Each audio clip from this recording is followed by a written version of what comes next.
Quando Deus está prestes a te livrar de alguém, Ele nem sempre começa tirando a pessoa da sua vida.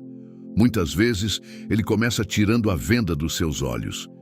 E talvez essa seja uma das misericórdias mais dolorosas do céu. Enxergar o que antes você justificava, perceber o que antes você ignorava, sentir no espírito aquilo que a sua alma tentava explicar com desculpas. Há livramentos que chegam como portas abertas, mas há livramentos que chegam como desconforto. Há livramentos que parecem perda. Há livramentos que, no primeiro momento, ferem o coração, confundem a mente e fazem você perguntar: Senhor, por que isso está acontecendo? Mas Deus responde no silêncio, não para te abandonar, mas para te amadurecer. Ele responde permitindo que algumas máscaras caiam. Ele responde revelando intenções. Ele responde fazendo você se cansar de carregar vínculos que Ele nunca mandou você sustentar. Nem toda presença ao seu lado é companhia. Nem todo abraço é aliança. Nem toda palavra doce vem de um coração limpo. E nem toda pessoa que entrou na sua vida foi enviada por Deus para permanecer nela. Algumas pessoas entram como prova, outras entram como ensino, outras entram como espelho. E algumas entram porque Deus permitirá que você aprenda pela dor aquilo que não aprendeu pela direção. Mas escute com atenção. Quando Deus decide te livrar, Ele não faz isso por capricho. Ele faz porque vê o que você não vê. Ele conhece conversas que você nunca ouviu. Ele pesa intenções que você jamais conseguiria medir. Ele discerne o coração quando o rosto ainda sorri. A Bíblia diz em Jeremias 17:10, Eu, o Senhor, esquadrinho o coração. Eu provo os pensamentos. Isso significa que Deus não está limitado à aparência que te convenceu. Ele não se engana com carisma. Ele não é seduzido por promessas. Ele não se impressiona com gestos calculados. Ele esquadrinha. Ele prova. Ele conhece. E quando o Senhor conhece o que está escondido, Ele começa a trabalhar no que precisa ser separado. O problema é que nós, muitas vezes, chamamos de amor aquilo que Deus chama de prisão. Chamamos de lealdade aquilo que Deus chama de dependência. Chamamos de paciência aquilo que Deus chama de medo de ficar sozinho. Chamamos de oportunidade aquilo que Deus chama de laço. E então Deus, em sua bondade severa, começa a nos despertar. Não porque Ele queira destruir vínculos saudáveis, mas porque Ele se recusa a permitir que um coração que pertence a Ele seja guiado por mãos erradas. Veja José. Ele não pediu para ser traído, ele não planejou ser vendido, ele não imaginou que os próprios irmãos, pessoas do seu sangue, seriam instrumentos de uma dor tão profunda. Mas Gênesis 50:20 declara uma verdade que atravessa gerações. Vós intentastes o mal contra mim, porém Deus o tornou em bem. José não negou o mal. Ele não romantizou a traição. Ele não disse, não foi nada. Ele disse que houve intenção maligna, houve ferida real, houve abandono real, houve injustiça real. Mas ele também entendeu que o mal dos homens não tinha poder suficiente para cancelar o propósito de Deus.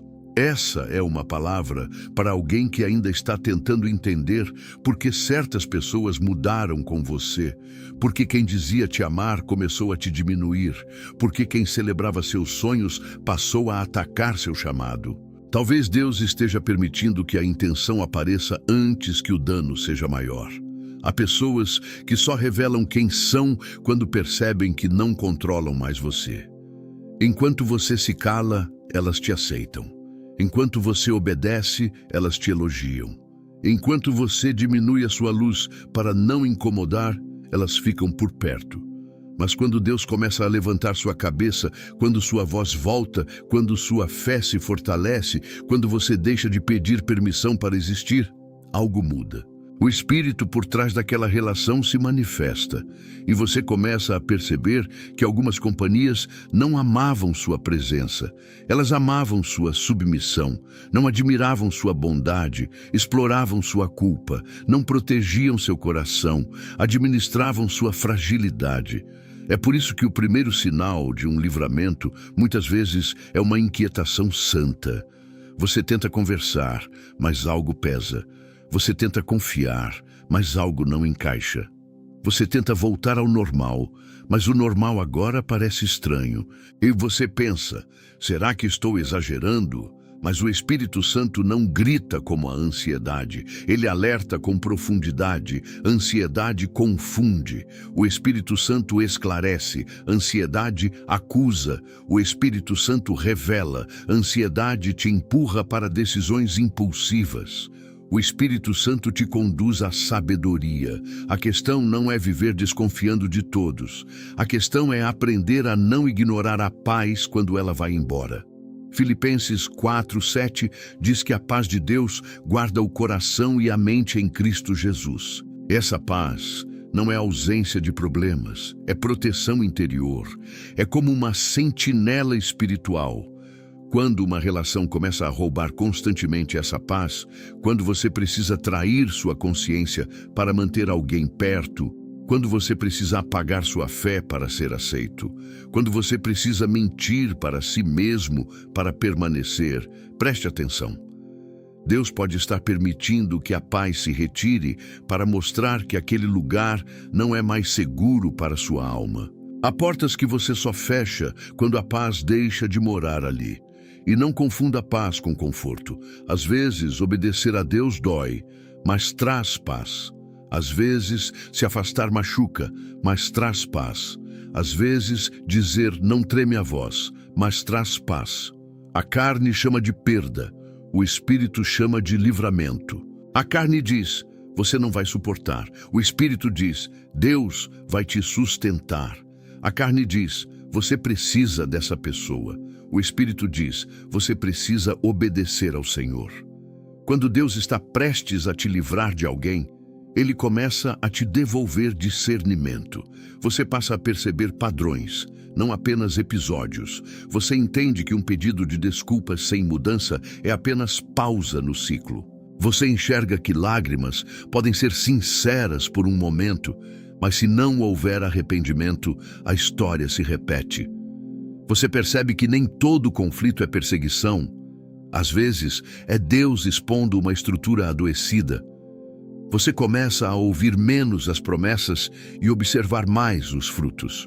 Porque Jesus disse em Mateus 7,16, pelos seus frutos os conhecereis, não pelos discursos, não pelos presentes, não pelos momentos bons isolados, pelos frutos. O fruto revela a raiz. A constância revela o caráter. A reação sob pressão revela o coração. Então talvez Deus esteja te perguntando hoje, quais frutos essa relação tem produzido em você? Mais fé ou mais medo? Mais clareza ou mais confusão? Mais oração ou mais esgotamento? Mais verdade ou mais encenação? Mais proximidade de Cristo ou mais distância da presença de Deus? Porque tudo o que Deus envia para a sua vida pode até te desafiar, mas não te afasta dele. Pode te corrigir, mas não te destruir. Pode confrontar seu orgulho, mas não esmagar sua identidade. O que vem de Deus produz vida, ainda que venha com poda. O que não vem de Deus suga vida, ainda que venha com sorriso. Quando Deus começa a te livrar de alguém, Ele permite que a verdade saia do esconderijo. E muitas vezes ela não sai de forma bonita. Ela sai em uma frase impensada, em uma reação desproporcional, em um desprezo repentino, em uma ausência quando você mais precisava, em uma palavra lançada como flecha, revelando aquilo que estava guardado havia muito tempo. Você fica assustado porque pensava conhecer aquela pessoa. Mas Deus não ficou assustado, Ele já sabia. Ele apenas permitiu que você visse. Davi viveu algo assim com Saul. Saul era rei. Saul tinha posição. Saul tinha autoridade pública. Saul podia parecer, aos olhos do povo, uma figura respeitável, mas quando a unção sobre Davi começou a incomodar, o coração de Saul revelou inveja, medo e ameaça. Davi tocava a harpa para aliviar Saul, mas Saul lançava lanças contra Davi. Que imagem profunda! Há pessoas que recebem seu cuidado, mas atacam seu destino. Há pessoas que se beneficiam da sua presença, mas não suportam sua promoção. Há pessoas que gostam do que você faz por elas, mas se irritam com o que Deus faz em você. Em 1 Samuel 18, a Bíblia mostra que Saul passou a olhar Davi com suspeita depois que percebeu o favor de Deus sobre ele. O problema não era apenas Davi. O problema era a insegurança de Saul diante daquilo que Deus estava levantando. E aqui existe um padrão espiritual. Algumas pessoas não se incomodam com sua dor, mas se incomodam com sua cura. Não se incomodam com sua luta, mas se incomodam com sua força. Não se incomodam quando você está caído, dependente, apagado, pedindo migalhas emocionais. Mas quando você se levanta, quando sua vida começa a florescer, quando sua voz ganha firmeza, quando sua alma começa a lembrar quem é em Deus, elas mudam. E você pergunta, por que agora? Porque há vínculos que só sobrevivem enquanto você está pequeno. Há relações que só parecem estáveis porque você aceitou viver diminuído. Mas quando Deus te chama para crescer, aquilo que era controle começa a aparecer proteção. Aquilo que era manipulação começa a aparecer preocupação. Aquilo que era domínio começa a se apresentar como amor. Por isso Deus precisa revelar a intenção. Não para você odiar, não para você se tornar amargo, não para você sair ferindo outros como foi ferido, mas para você parar de chamar de lar aquilo que se tornou cativeiro.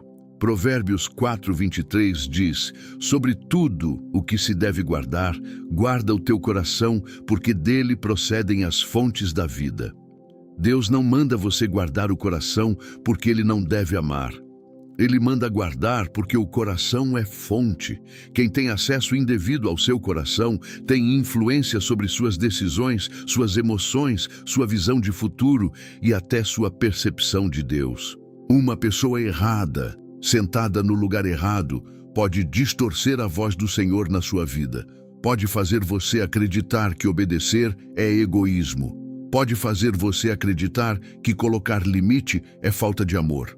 Pode fazer você acreditar que sair de um ambiente tóxico é traição. Mas guardar o coração não é endurecer. Guardar o coração é entregar as chaves a Deus. E aqui há uma diferença que muitos não entendem. Perdoar não é permitir acesso ilimitado. Amar não é aceitar destruição. Orar por alguém não significa continuar debaixo da influência dessa pessoa. Jesus mandou amar os inimigos, mas não mandou entregar o coração aos lobos. Há um amor que se expressa permanecendo, mas há um amor que se expressa saindo em paz. Há um perdão que restaura a convivência quando há arrependimento verdadeiro. Mas há um perdão que liberta você por dentro, mesmo quando a distância precisa permanecer por fora. Talvez você tenha carregado culpa por pensar em se afastar. Talvez tenha dito, mas eu sou cristão, eu devo suportar. Sim, a fé nos chama a suportar muitas coisas, perseguições, desertos, processos, esperas, injustiças. Mas a fé não nos chama a alimentar ciclos de destruição quando Deus já deu direção para sair. Suportar a cruz não é aceitar todo abuso como se fosse santidade. Mansidão não é ausência de limite. Humildade não é permitir que alguém pise na sua alma. Jesus foi manso, mas confrontou. Jesus foi amoroso, mas se retirava. Jesus era cheio de graça, mas não se entregava a todos, porque João 2:24-25 diz que ele não se confiava aos homens, pois conhecia o que havia no ser humano. Se o próprio Cristo discernia acesso, por que você acha que espiritualidade significa ausência de discernimento? Quando Deus está prestes a te livrar de alguém, ele começa a quebrar a idealização. Você deixa de se apegar apenas às memórias boas e passa a enxergar a história inteira. Porque uma lembrança bonita não apaga um padrão destrutivo. Um gesto carinhoso não cancela anos de manipulação. Uma fase boa não justifica uma estação inteira de opressão emocional. Deus não está pedindo que você negue o que houve de bom. Ele está pedindo que você pare de usar o que houve de bom para desculpar o que continua ferindo você. Há pessoas que se apoiam no passado para manter acesso ao seu presente. Elas dizem, depois de tudo que fiz por você, mas amor verdadeiro não usa histórico como algema. Amor verdadeiro não transforma benefício em dívida eterna. Amor verdadeiro não joga no seu rosto aquilo que um dia entregou com as mãos. Se aquilo foi amor, não deveria virar arma. Se aquilo foi cuidado, não deveria virar cobrança. Se aquilo foi graça, não deveria virar contrato emocional. A libertação começa quando você para de negociar com a verdade. Você não precisa odiar para reconhecer. Você não precisa acusar para discernir. Você não precisa expor para se afastar. Existem batalhas que Deus não quer que você vença discutindo, mas obedecendo. Davi teve oportunidade de matar Saul, mas não o fez. Isso mostra que livramento não precisa nascer de vingança. Davi se afastou sem se tornar igual ao perseguidor. Ele saiu da mira da lança sem carregar a lança no coração. Esse é o chamado para alguém. Deus não quer apenas te tirar de uma pessoa. Ele quer tirar a pessoa de dentro de você. Tirar a voz dela da sua mente. Tirar o medo dela das suas decisões. Tirar a aprovação dela do centro da sua identidade. Porque há livramentos externos e há livramentos internos. O externo muda sua rotina. O interno muda sua alma. O externo fecha uma porta. O interno encerra uma dependência. O externo bloqueia um acesso. O interno desfaz uma prisão invisível. E Deus quer fazer os dois. Ele quer te separar do que te fere, mas também quer curar a parte de você que aceitou ser ferida por tanto tempo, acreditando que era amor. Quando Deus está prestes a te livrar de alguém, Ele enfraquece a dependência que você chamava de necessidade. Aquilo que antes parecia impossível abandonar, começa a perder domínio sobre você. Você ainda sente, mas já não se curva como antes. Você ainda lembra, mas já não obedece à lembrança. Você ainda se entristece, mas percebe que tristeza não é sentença. Existe uma força silenciosa surgindo, uma força que não vem da raiva, mas da graça. Não vem do orgulho ferido, mas da dignidade restaurada. É Deus ensinando você a viver novamente debaixo da voz dele e não debaixo da aprovação de alguém. Muitas prisões não têm grades. Algumas têm mensagens, algumas têm promessas, algumas têm ameaças veladas, algumas têm medo de abandono, algumas têm culpa religiosa, algumas têm lembranças afetivas. A pessoa não precisa estar presente para continuar governando você. Basta a voz dela permanecer dentro da sua cabeça. Você não consegue. Você vai se arrepender. Ninguém vai te amar. Você está exagerando. Deus não se importa com isso. Mas quando o Senhor se levanta para libertar, Ele começa a confrontar essas vozes com a verdade da palavra. Isaías 41:10 declara: Não temas, porque eu sou contigo. Não te assombres, porque eu sou o teu Deus. Eu te fortaleço e te ajudo e te sustento com a destra da minha justiça. Repare, Deus não diz apenas não temas. Ele dá a razão, porque eu sou contigo. A cura do medo não é a garantia de que ninguém vai embora. A cura do medo é a certeza de que Deus permanece. E talvez este seja o ponto mais profundo. Algumas pessoas continuam tendo poder sobre você porque você teme o vazio que ficará sem elas. Mas Deus não te livra para te deixar vazio.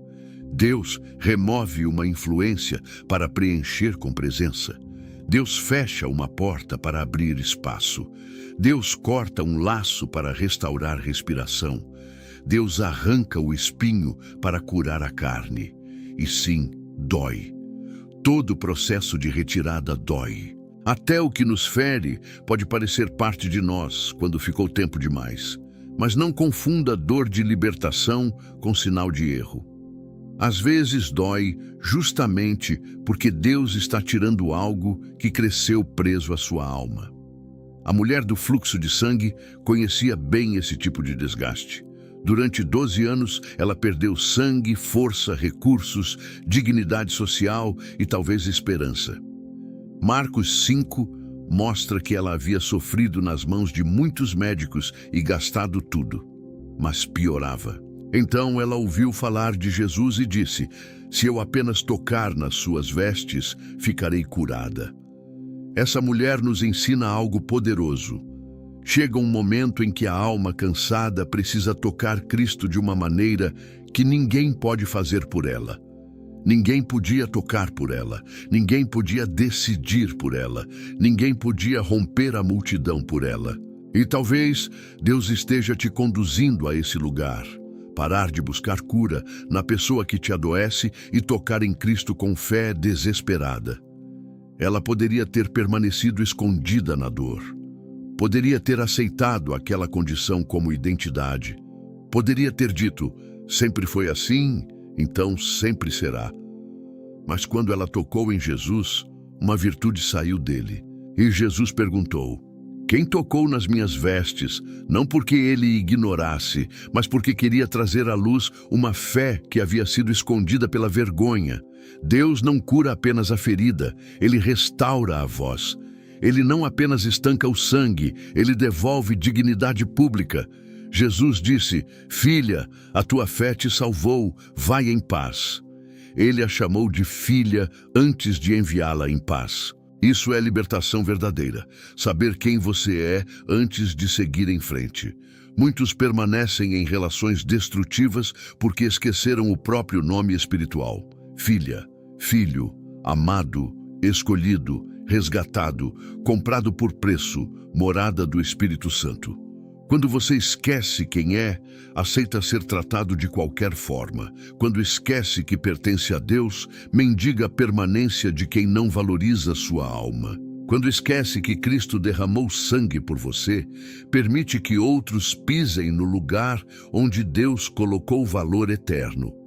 Mas quando a identidade volta, a postura muda. Você não precisa gritar. Você não precisa provar. Você simplesmente começa a caminhar diferente. E quem se alimentava da sua insegurança sente que perdeu o território. Quando Deus está te livrando, Ele também começa a revelar o preço espiritual de permanecer. Você percebe que certas conexões te tornam uma versão pior de si mesmo. Você ora menos, você se irrita mais, você perde sensibilidade, você vive tentando se explicar, você deixa de sonhar, você se sente pequeno, você começa a agir fora do seu caráter para sobreviver ao ambiente. E então Deus pergunta: até quando você chamará de amor aquilo que está apagando a chama que eu acendi em você? 2 Coríntios 6,14 diz: não vos prendais a um jugo desigual. Essa passagem é muitas vezes aplicada apenas a relacionamentos conjugais, mas seu princípio é mais amplo. Não coloque seu pescoço debaixo de uma canga que puxa sua vida para longe de Deus. Jugo é direção compartilhada, é peso compartilhado, é movimento conectado. Se alguém está puxando sua alma para a incredulidade, para a amargura, para a desobediência, para a mentira, para a confusão, existe desigualdade espiritual. Não se trata de se achar melhor, trata-se de reconhecer destinos diferentes. Você pode amar uma pessoa sem permitir que ela conduza seu caminho. Há pessoas que você deve alcançar com oração, não acompanhar em aliança. Há pessoas que você deve perdoar, não seguir. Há pessoas que você deve abençoar à distância, não trazer para o centro das suas decisões. Jesus comeu com pecadores, mas não fez dos fariseus seus conselheiros. Ele tocou leprosos, mas não permitiu que multidões definissem sua missão. Ele amou Judas até o fim, mas não impediu Judas de sair quando a traição já havia escolhido seu caminho. E isso é forte. Jesus não correu atrás de Judas na noite da traição. Ele lavou seus pés, ofereceu amor, mas não negociou a vontade do Pai para manter um traidor à mesa. Há momentos em que o maior ato de confiança em Deus é deixar alguém ir sem tentar controlar o desfecho. Porque quando você tenta impedir toda a saída, talvez esteja segurando aquilo que Deus está usando para te livrar. Quando Deus está prestes a te livrar de alguém, Ele começa a mudar sua resposta. Antes, você reagia com desespero. Agora, você observa com discernimento. Antes, qualquer ameaça de abandono te fazia correr atrás. Agora, você respira e ora. Antes, uma acusação te lançava em culpa. Agora, você leva a acusação diante de Deus e pergunta: Senhor, há verdade nisso? Corrige-me. Mas se não houver, livra-me de carregar peso que não é meu. Isso é maturidade espiritual. Não é frieza, é governo interior. É quando a presença de Deus começa a ocupar o lugar que o medo ocupava. Jeremias viveu debaixo de oposição intensa. Ele foi chamado para falar verdades que ninguém queria ouvir. Foi rejeitado, acusado, perseguido e muitas vezes se sentiu esmagado pelo peso da missão. Mas Deus lhe disse em Jeremias 1:19: Pelejarão contra ti, mas não prevalecerão contra ti, porque eu sou contigo para te livrar. Observe, Deus não prometeu ausência de combate. Ele prometeu limite ao combate. Pelejarão, ou seja, haverá resistência, haverá confronto, haverá tentativa de calar, distorcer, intimidar, mas não prevalecerão. Por quê? Porque a presença de Deus estabelece fronteira. Quem está contigo não é apenas maior do que quem se levanta contra você. Ele é o Senhor que decide até onde a oposição pode ir. Essa palavra é para alguém que achou que a guerra era sinal de abandono. Não. Às vezes a guerra é sinal de transição. Quando Deus começa a te retirar de uma influência, essa influência pode resistir, pode tentar te confundir, pode tentar te fazer voltar pela culpa, pode tentar te ferir pela memória, pode tentar te intimidar pelo silêncio, pela rejeição, pela manipulação emocional. Mas Deus já declarou: não prevalecerão. Podem lutar, mas não podem governar. Podem falar, mas não podem definir. Podem tentar atrasar, mas não podem cancelar. Podem te ferir, mas não podem possuir o seu destino. E aqui precisamos ser honestos. Nem todo livramento acontece sem lágrimas. Às vezes você obedece chorando. Às vezes você bloqueia tremendo. Às vezes você se afasta com o coração partido. Às vezes você ora por alguém que ainda ama, mas entende que amor não é permissão para destruição. Há uma dor santa em obedecer a Deus contra o apego da alma. Jesus, no Getsêmani, revelou isso de forma profunda. Em Mateus 26:39, ele disse: Meu Pai, se possível, passe de mim este cálice, todavia, não seja como eu quero, mas como tu queres. O Filho Perfeito nos mostra que submissão não significa ausência de angústia. Ele sentiu o peso, ele expressou o desejo, mas entregou a vontade. Talvez sua oração hoje seja parecida. Pai, se possível, cura sem separar. Se possível, muda sem afastar. Se possível, restaura sem romper. Mas acima do que eu quero, seja feita a tua vontade. Essa oração é perigosa para as prisões da alma, porque quando você ora assim de verdade, Deus ganha permissão para fazer o que é necessário, não apenas o que é confortável. E há momentos em que Deus restaura relações. Sim, Ele restaura. Ele cura famílias, reconstrói casamentos, refaz amizades, transforma corações endurecidos. Mas também há momentos em que Deus livra pela separação, porque a outra pessoa escolheu permanecer no mesmo espírito, no mesmo padrão, na mesma cegueira, na mesma dureza. Deus não violenta a vontade de alguém para preservar sua ilusão. Por isso, discernimento não é decidir com raiva, Discernimento é se submeter à verdade de Deus. Não é sair porque você cansou em um dia difícil. É reconhecer quando o fruto constante revela uma raiz doente. Não é abandonar pessoas imperfeitas, porque todos somos imperfeitos. É deixar de se entregar a padrões que se recusam ao arrependimento. Há uma diferença entre fraqueza e perversidade. Há uma diferença entre erro e ciclo. Há uma diferença entre alguém que cai e alguém que usa a queda como método.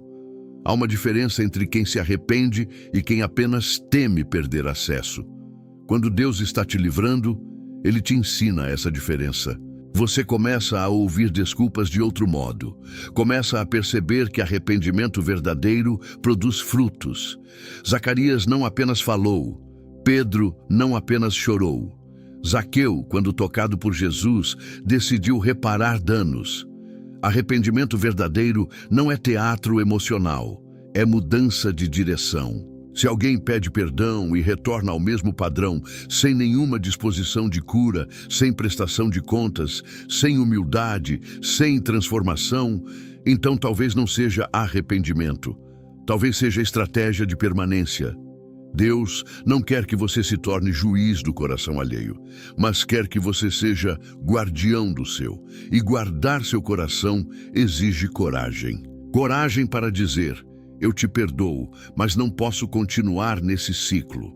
Coragem para afirmar: eu oro por você, mas não posso entregar minha paz novamente à sua instabilidade. Coragem para reconhecer: eu amo, mas pertenço a Deus, antes de pertencer a qualquer vínculo humano. Essa coragem não nasce do ego, nasce da rendição. Salmo 46:10 diz: aquietai-vos e sabei que eu sou Deus. Aquietar-se não é passividade, é parar de tentar fazer o papel de Deus. É parar de manipular circunstâncias para evitar perdas. É parar de se explicar para quem decidiu não entender. É parar de perseguir validação em ambientes que se alimentam da sua insegurança. Aquietar-se é dizer: Senhor, eu não vou mais forçar portas que tu estás fechando. Eu não vou mais sustentar pontes que só eu atravesso. Eu não vou mais confundir perseverança com apego. Eu vou saber que tu és Deus. E quando você se aquieta, muita coisa aparece. Porque enquanto você corre atrás, não enxerga. Enquanto você tenta consertar tudo sozinho, não percebe quem realmente deseja cura e quem apenas deseja controle. Enquanto você se desespera para manter alguém perto, não observa se essa pessoa também está disposta a caminhar em verdade. O silêncio obediente revela mais do que 1000 discussões. Dê um passo para trás e veja. Ore e veja. Pare de se justificar por alguns dias e veja. Entregue a Deus e veja. O que é de Deus não precisará de manipulação para permanecer. O que é de Deus pode passar por crise, mas buscará luz. O que é de Deus aceitará correção. O que é de Deus não exigirá que você traia sua consciência para manter uma aparência. Quando Deus está prestes a te livrar de alguém, Ele começa a reconstruir limites onde antes havia brechas.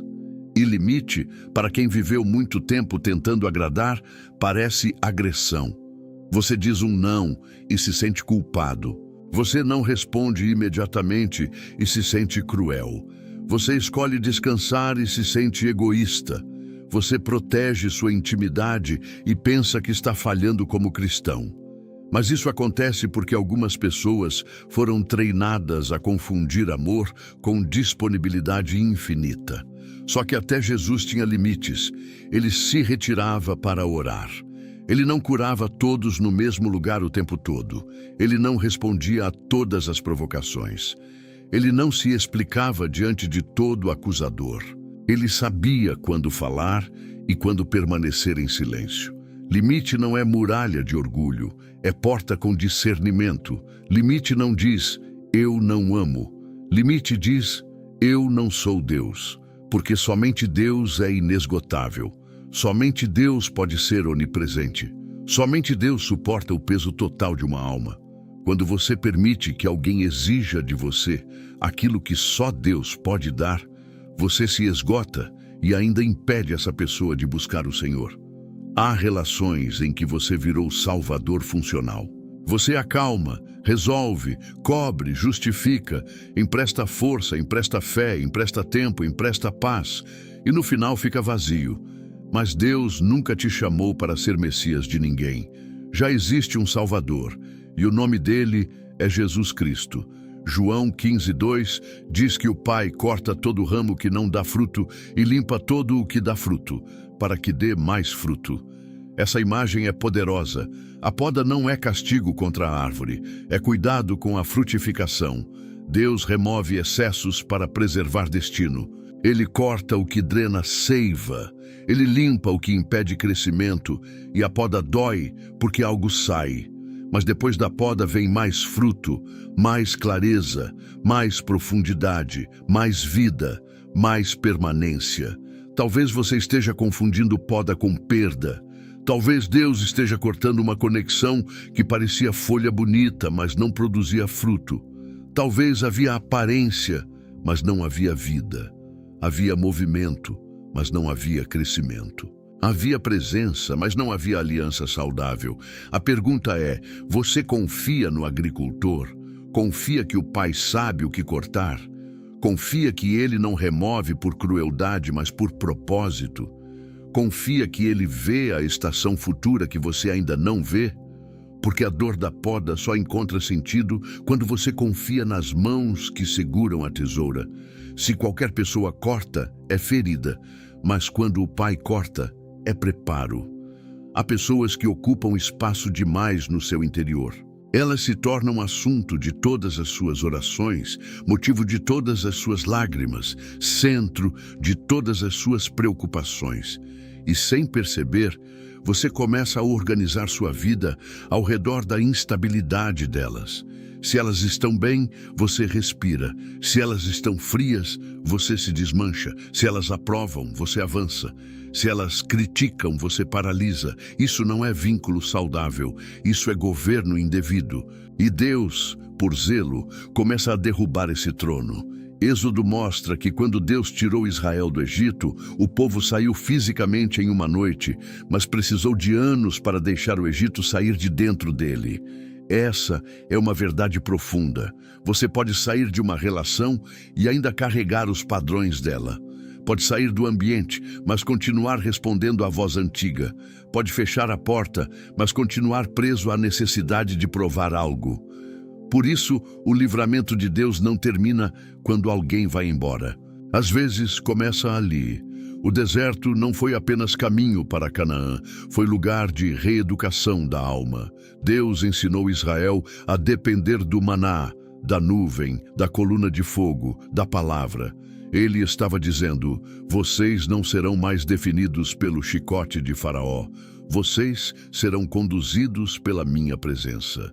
Da mesma forma, Deus quer te ensinar a viver sem o chicote emocional de alguém, sem medo de punição afetiva, sem precisar se diminuir para evitar conflito, sem aceitar migalhas para não enfrentar solidão, sem confundir intensidade com amor, sem buscar em pessoas quebradas a segurança que só a presença de Deus pode oferecer. O Senhor quer reeducar seu coração. E essa reeducação exige prática, exige oração, exige palavra, exige suportar o desconforto inicial da liberdade. Porque liberdade também assusta quem viveu preso por muito tempo. O pássaro que viveu em gaiola pode estranhar o céu. O prisioneiro que ouviu ordens por anos pode se assustar com a própria voz. A alma controlada pode sentir culpa ao tomar decisões simples. Mas Deus não te libertou para você voltar. Ele não abriu o mar para Israel sentir saudade do Egito.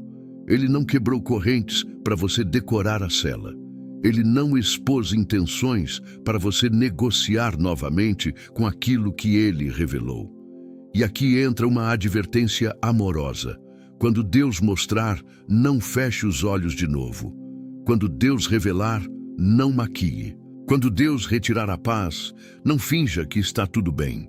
Quando Deus fortalecer suas pernas, não volte a rastejar por aprovação.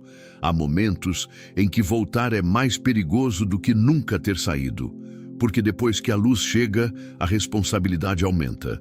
Deus não revela para entreter sua curiosidade, Ele revela para conduzir sua obediência. Mas lembre-se, obediência não precisa ser cruel. Você pode ser firme sem ser impiedoso. Pode ser claro sem humilhar. Pode estabelecer limites sem escândalo. Pode se afastar sem difamar. Pode proteger sua paz sem destruir a reputação de ninguém. Deixe Deus ser juiz. Deixe Deus tratar. Deixe Deus pesar. Sua parte é obedecer. Sua parte é guardar o coração. Sua parte é não permitir que a dor transforme você naquilo que te feriu. Jesus, na cruz, disse: Pai, perdoa-lhes, porque não sabem o que fazem. Ele estava ferido, mas não contaminado, sangrando, mas não amaldiçoando, rejeitado, mas não dominado pela amargura. Isso é vitória espiritual. Deus não quer apenas te livrar da presença errada. Ele quer te livrar da contaminação que essa presença tentou plantar em você. Ele quer que você saia inteiro, limpo, livre, não ingênuo, mas puro, não vulnerável a qualquer laço, mas aberto ao amor verdadeiro, não endurecido, mas sábio. Quando Deus está prestes a te livrar de alguém, Ele começa a te aproximar mais dele do que da explicação. Porque existe uma tentação muito forte de querer entender tudo antes de obedecer. Queremos provas completas, confissões gravadas, sinais incontestáveis, garantias de que não vamos sofrer depois. Mas a caminhada com Deus nem sempre oferece todos os detalhes antes do passo. Muitas vezes, Ele dá luz suficiente para obedecer, não explicação suficiente para controlar. E isso confronta a nossa carne, porque a carne quer segurança sem entrega, quer direção sem renúncia, quer promessa sem processo. Mas fé é confiar no caráter de Deus quando o cenário ainda parece incompleto. Hebreus 11:8 diz que Abraão, pela fé, obedeceu quando foi chamado, saindo sem saber para onde ia. Essa frase é profunda, sem saber para onde ia. Abraão não tinha mapa inteiro, tinha voz. E para quem anda com Deus, a voz do Senhor vale mais que o mapa completo. Talvez você esteja esperando entender cada consequência antes de se afastar de algo que Deus já mostrou que te adoece. Talvez esteja dizendo, mas e depois? Depois Deus continua sendo Deus. E se eu ficar sozinho? Deus continua sendo Pai. E se falarem de mim? Deus continua sendo defensor. E se eu me arrepender? Deus continua sendo pastor. A fé não nega perguntas, ela se recusa a ser governada por elas. Quando Deus livra, Ele também revela quem realmente caminha com você em verdade. Nem todos que estavam por perto permanecem quando você obedece. Alguns se afastam porque preferiam sua versão submissa. Outros criticam porque não entendem sua história. Outros julgam porque só conhecem a superfície. Mas não permita que espectadores decidam seu nível de obediência. Pessoas que não sangraram suas feridas não têm autoridade para zombar dos seus limites. Pessoas que não oraram suas madrugadas não podem definir seu processo. Pessoas que não carregaram seu peso não podem exigir que você permaneça debaixo dele. E ainda assim, cuide para não usar sua dor como desculpa para o orgulho. Nem toda opinião contrária é ataque. Nem todo conselho é controle. Deus também usa pessoas maduras para nos corrigir. Por isso a questão não é rejeitar todos. A questão é discernir vozes. A voz de Deus pode confrontar, mas não confunde sua identidade. Pode corrigir, mas não te esmagar em vergonha. Pode dizer arrependa-se, mas sempre aponta caminho de vida. A voz que vem das trevas acusa sem restaurar, pressiona sem paz, manipula sem verdade.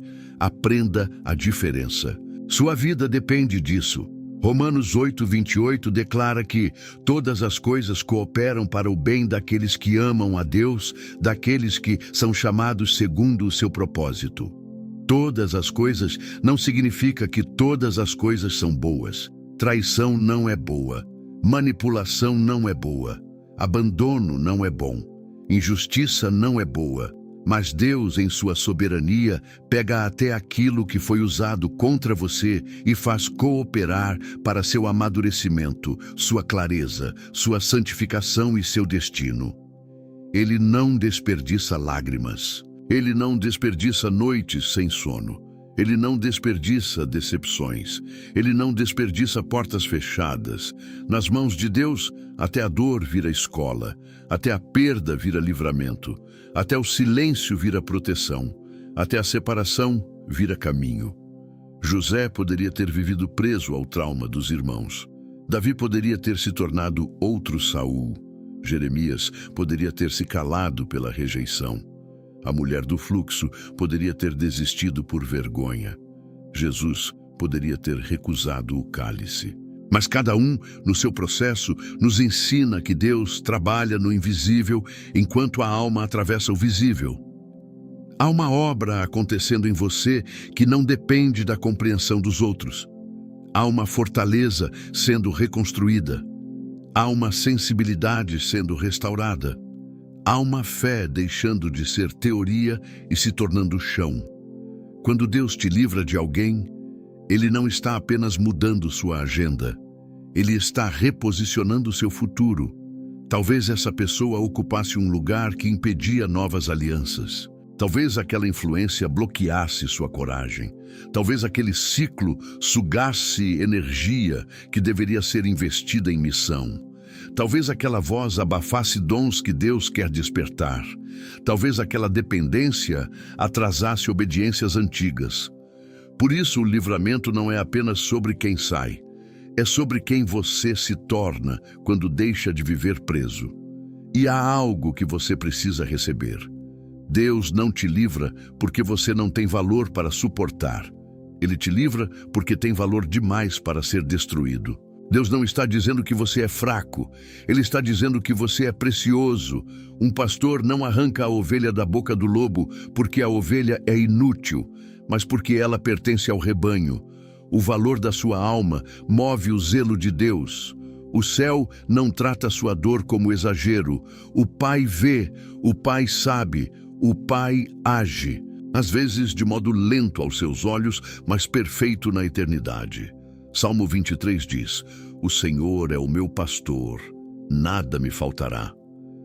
Mas o mesmo Salmo também diz que Ele guia pelas veredas da justiça e prepara uma mesa na presença dos inimigos. Isso significa que o pastor não apenas consola, ele conduz, não apenas alimenta, ele reposiciona. Não apenas te tira do vale, ele te honra diante de cenários que tentaram te destruir. Mas antes da mesa, há caminho. Antes do óleo, há vale. Antes do cálice transbordar, há dependência. E se o Senhor é seu pastor, então nenhuma relação deve ocupar o lugar da sua direção. Declare isso dentro de você. O Senhor é meu pastor, não o medo. O Senhor é meu pastor, não a culpa. O Senhor é meu pastor, não a voz de quem me manipula. O Senhor é meu pastor, não a necessidade de aprovação. O Senhor é meu pastor, e se Ele me conduz para fora, eu sairei. Se Ele me manda esperar, eu esperarei. Se Ele me manda perdoar, eu perdoarei. Se Ele me manda fechar a porta, eu fecharei, porque minha vida pertence a Ele. Quando Deus finalmente te livra de alguém, a primeira sensação pode não ser alegria, pode ser silêncio, um silêncio estranho, um espaço novo, uma ausência que, por um tempo, parece maior do que a paz. E é aqui que muitos voltam, não porque o lugar antigo era bom, mas porque o lugar novo ainda não parece familiar. Mas não volte para o Egito só porque o deserto exige confiança. Não volte para a prisão só porque a liberdade exige responsabilidade. Não volte para o ciclo só porque a cura exige paciência. O vazio que você sente não é prova de que Deus errou. É o espaço onde ele começará a construir algo novo. Há um período depois do livramento em que Deus trabalha profundamente. Ele cura a memória, reorganiza afetos, ensina novos ritmos, mostra quem permanece sem controlar, mostra quem ama sem possuir, mostra quem aconselha sem manipular. Mostra que paz pode parecer simples depois de anos de intensidade confusa. E talvez você estranhe relações saudáveis porque se acostumou com tempestades. Talvez estranhe ser tratado com respeito. Talvez desconfie da calma. Talvez ache que amor precisa doer para ser profundo. Mas Deus vai te ensinar outra linguagem. A linguagem do cuidado sem domínio, da presença sem prisão, da verdade sem violência, da firmeza sem crueldade, do amor que se parece mais com Cristo. Colossenses 3,15 diz: "E a paz de Cristo domine em vossos corações." A palavra dominar aqui aponta para governo, como um árbitro que decide. Deixe a paz de Cristo arbitrar, não a carência, não o medo, não a nostalgia, não a pressão dos outros, não a culpa, a paz de Cristo. Quando pensamentos antigos baterem à porta, pergunte: isso me conduz a Cristo ou me arrasta de volta à confusão? Quando a saudade tentar reescrever a história, pergunte: estou lembrando da verdade inteira ou apenas dos momentos que minha carência escolheu preservar? Quando alguém tentar voltar sem transformação, pergunte: há fruto de arrependimento ou apenas medo de perder acesso? Quando sua alma tremer, pergunte: o Senhor está me chamando para reconciliação ou a minha ferida está pedindo anestesia? Deus não é contra reconciliações. O Evangelho é ministério de reconciliação. Mas reconciliação verdadeira nasce na luz, não na manipulação, não na pressa, não no desespero, não na negação dos danos.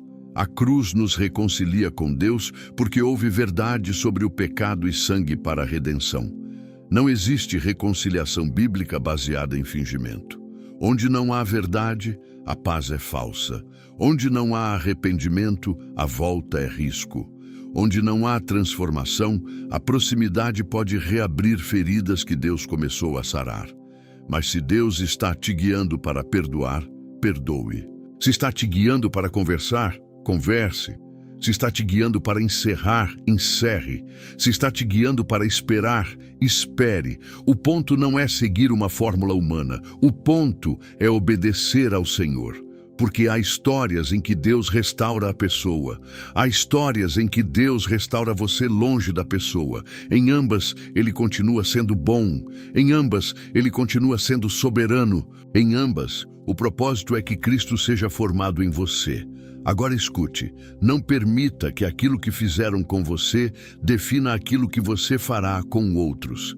Quem foi traído pode se tornar desconfiado de todos. Quem foi controlado pode passar a controlar. Quem foi ferido pode ferir primeiro para não ser ferido depois. Mas esse não é o caminho do reino. O caminho do reino é cura, é transformação, é entregar a Deus o direito de vingança. Romanos 12:19 diz: não vos vingueis a vós mesmos, amados, mas dai lugar à ira de Deus. Dar lugar à ira de Deus é tirar suas mãos do trono do julgamento. É dizer: Senhor, eu confio que tu sabes tratar o que eu não sei tratar. Isso não elimina a justiça. Isso coloca a justiça nas mãos certas. Você não precisa provar que foi ferido para ser curado.